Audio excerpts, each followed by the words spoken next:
Performansom mi iz Mlade srpske snage pozivamo sve slobodne ljude, pre svega roditelje, da dođu 12. marta na protest protiv prisilne vakcinacije koji će se održati u Beogradu na Trgu Republike u organizaciji građanske inicijative za neobaveznu vakcinaciju.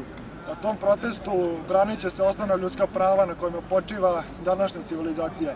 Branit će se sloboda roditelja da biraju način na koji će da leče svoju decu.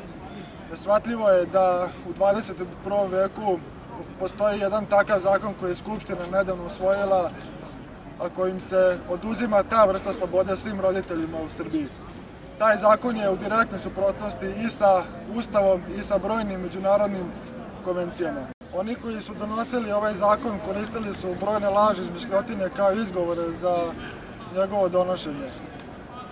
Jedna od najvećih laži je da taj zakon postoji u mnogim zemljama zapadne Evrope.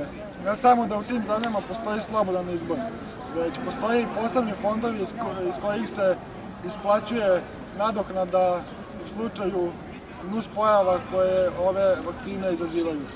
Zato mi podržavamo ovaj protest koji će se održati u subotu i očekujemo da se na njemu pojavi što veći broj građana kako bi pokazali da srpski narod ne pristaje na diktaturu. To je to.